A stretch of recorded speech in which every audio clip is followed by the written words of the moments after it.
Olá pessoal, tudo bem? Aqui é o Cauê Alberto, esse é mais um vídeo do MedZD. Esse é mais um vídeo relacionado aos temas mais relevantes da prova do Revalida. Hoje vamos falar sobre preventiva.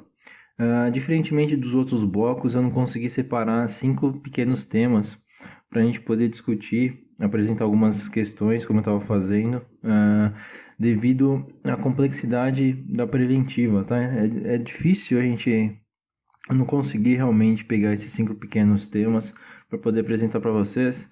Então, o que eu fiz foi o seguinte: eu peguei 5 temas grandes, né, que é a forma que normalmente é dividida a parte de preventiva, que é a epidemiologia, que é o 1, 2, medicina legal e ética, 3, medicina de saúde coletiva, 4, saúde do trabalhador e 5, SUS, tá? Então, eu peguei esses 5 grandes temas aí e vou resolver junto com vocês aí uma resolução comentada, esses 5 grandes temas, tá? Então vamos por hoje então vamos discutir medicina legal e ética, e aí eu vou fragmentar aí em 5, 6 vídeos devido ao número grande de questões aí que temos relacionado a esse tema.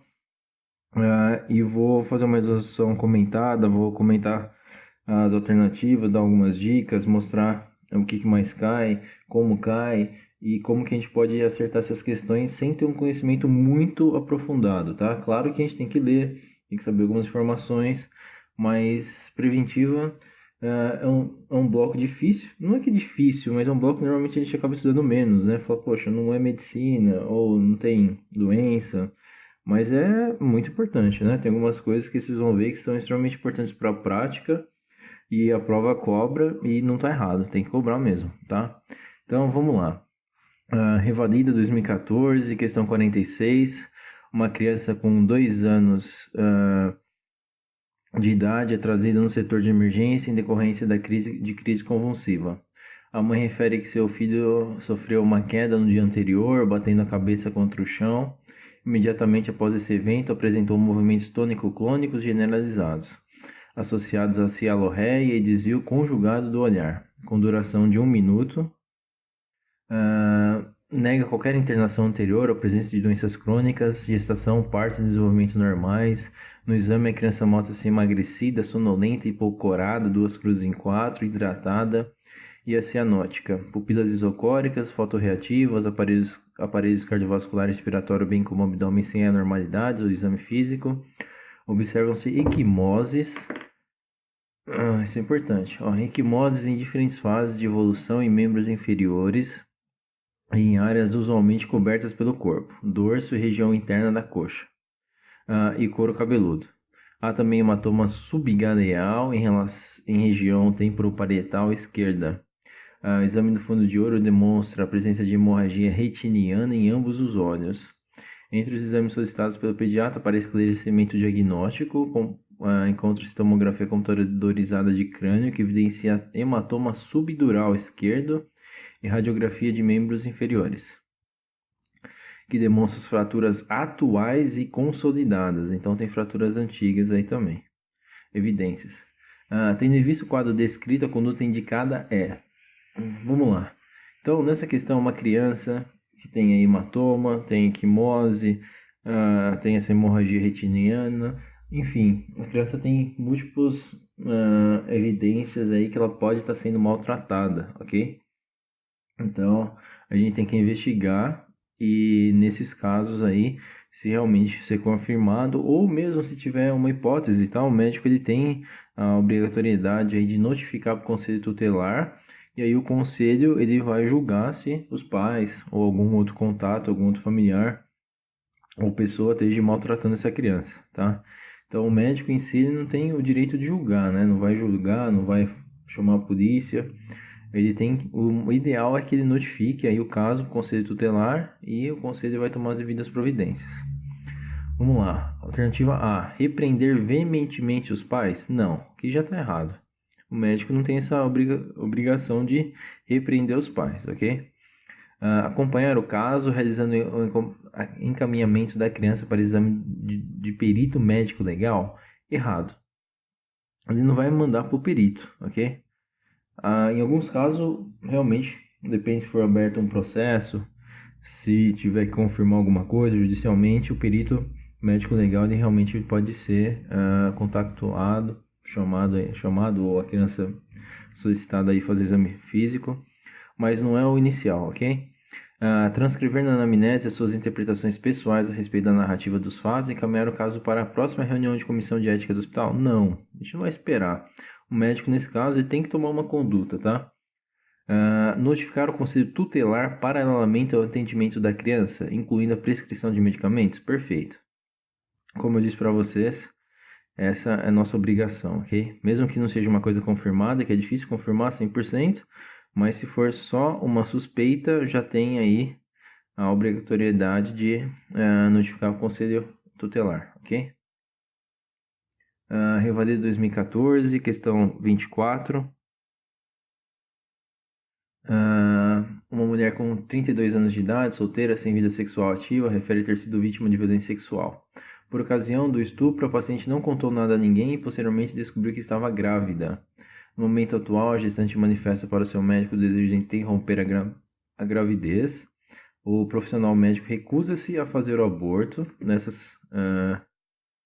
nessas condições e argumenta que há necessidade de verificação da denúncia de estupro pelo médico do Instituto Médico Legal.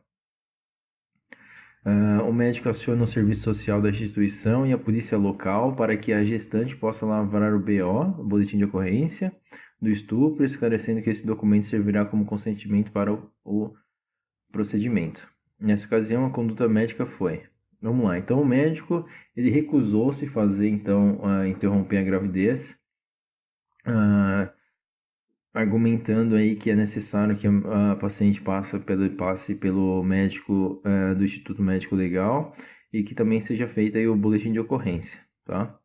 Então, tá certo o que o médico fez? Não, tá? De acordo com a lei brasileira, é possível a mulher, sim, interromper a gravidez, apenas ela falando, e, claro, ela tem que assinar declarando que ela foi estuprada e que ela aceita aí os riscos da cirurgia, da interrupção da gravidez, ok? Basicamente, ela não precisa ir fazer um exame físico com o médico do Instituto Médico Legal. Não é necessário que tenha sido feito o BO também, ok? Então, a conduta foi adequada? Não. Inadequada, pois o laudo do ML não é exigido legalmente para a realização do abortamento em caso de estupro? Correto, isso é verdade. Conduta adequada, pois a vítima de um crime contra a dignidade sexual deve imediatamente comunicar a ocorrência à polícia para início da ação penal pública incondicionada? Não, não é necessário, ok? De acordo com as leis vigentes hoje no Brasil, não é necessário. Inadequada, pois o consentimento da mulher é feito por documento próprio, devendo ser assinado pela vítima que deseja o abortamento e por um familiar? Não necessariamente é um familiar, ok? A vítima, o ideal é que realmente ela faça um documento, que ela assine e que ela faça um consentimento aí da cirurgia, do procedimento. Mas não precisa ter um outro familiar assinando também, ok? Então vamos lá. Então a conduta do médico foi inadequada, pois o laudo ML não é exigido legalmente para a realização do abortamento em caso de estupros. É isso. Vocês veem que, mesmo sabendo muito bem, dá pra gente ir eliminando as outras alternativas e chegar na alternativa correta, ok? Vamos lá, revalida 2011, questão 57. Temos aí 3 afirmativas, aí a gente tem que ver aí, de acordo com o Código Brasileiro de Ética, quais são infrações, ok? Dentro dessas 3 aí, vamos ver. Então, essas 3 situações. Primeira, médico recebe comunicado do diretor clínico da clínica onde trabalha de que passará a receber desconto no aluguel do consultório de acordo com o número de pacientes encaminhados para outros especialistas. Errado, né? Isso daí eu acho que bem tranquilo, a gente consegue facilmente identificar que tem aí uma quebra no código de ética. A mãe traz a filha de 16 anos de idade, aluno do 2º ano do ensino médio, para consulta ginecológica. A adolescente não apresenta alterações no exame clínico. Após a consulta, a mãe procura o médico para obter informações sobre o que foi discutido pelo médico com a filha em relação à sexualidade. O médico se nega a fornecer as informações sem autorização da filha menor. Correto, tá? Então, de acordo com o Código Brasileiro de Ética Médica, o médico ele tem que guardar aí o sigilo, tá? Mesmo o paciente sendo menor, o sigilo médico ele tá resguardado, ok? O médico realmente não pode falar mesmo para a mãe, a não ser que o menor tenha risco de morte, tá? Num caso de risco de morte, a gente vai ver uma questão aí à frente. Em caso de risco de morte, aí sim, a gente tem que contactar os pais e o sigilo médico, nesse caso, ele pode ser quebrado, ok? Mas nesse caso não, né? A menina rígida, sem nenhum problema aparente, não tem por que quebrar o sigilo.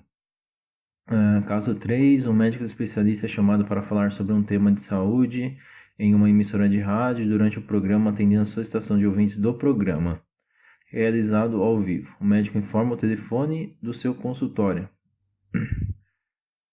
Errado, ok? Mesmo aqui no caso, atendendo a solicitação de ouvintes do programa realizado ao vivo, o médico informa o telefone do seu consultório. Errado, ok? Nesse caso, o ideal é que o médico não passe o telefone do consultório, ok?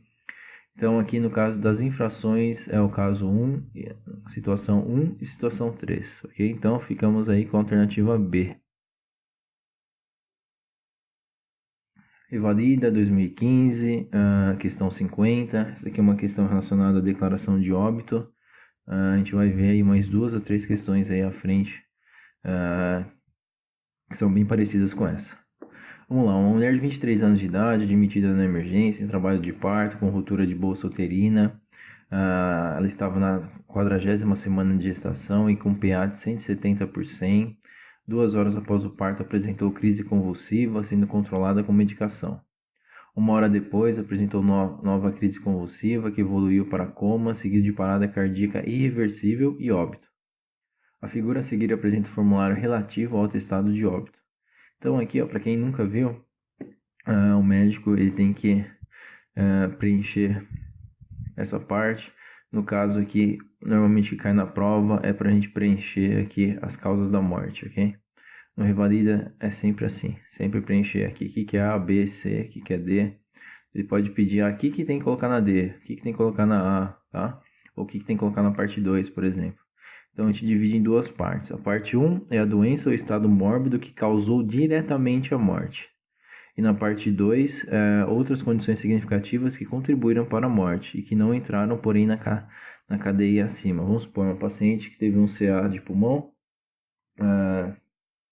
teve diferentes complicações e também era fumante. Então, o fumo, no caso, normalmente não é uma causa direta, mas é uma causa aí que a gente considera significativa também, que contribuiu para a morte, que de repente contribuiu para que ela desenvolvesse um CA de pulmão, ok? Só um exemplo.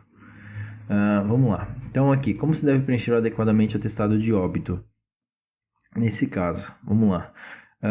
Parte 1. Então, vamos para a parte 1. A, B, C, D ou só A, B, C. Depende, tá? Você pode colocar A, B e colocar a parte 2. Pode colocar A, B e não colocar nada na parte 2. Pode colocar A, B, C, D e não ter nada na parte 2, ok? Então depende aqui do realmente se causou, foi um fato direto aí, direto que é um estado mórbido que causou diretamente a morte ou não, tá? Então tem que ter isso em mente.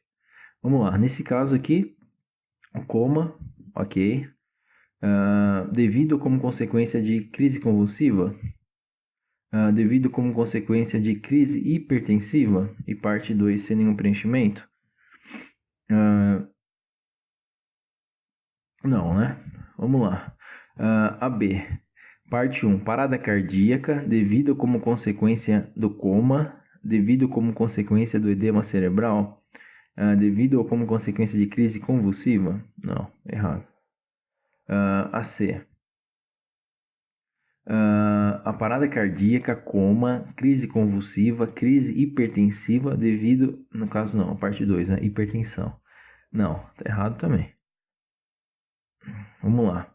A parte 1. coma, devido como consequência de edema cerebral, ok, devido como consequência de crise convulsiva, ok, devido como consequência de eclâmpsia no puerpério, ok, e parte 2, lembrando aí que há outras condições significativas que contribuíram para a morte. Gestação na 40ª semana de gestação, ok, isso realmente é uma tem que ser relatado aí na parte 2. Então, a alternativa correta é a D. Se vocês ficarem um pouco em dúvida, fica tranquilo, tem mais umas 2, 3 casos aí pela frente, a gente vai poder ver. E isso é muito importante, pessoal. A chance de cair mais uma dessa é bem alta, tá? Vem caindo bastante e tem que saber preencher exatamente aí corretamente o atestado de óbito. Então, essa primeira parte, vou parar por aqui. Segue o próximo vídeo, ok? Com as próximas questões comentadas. Um abraço.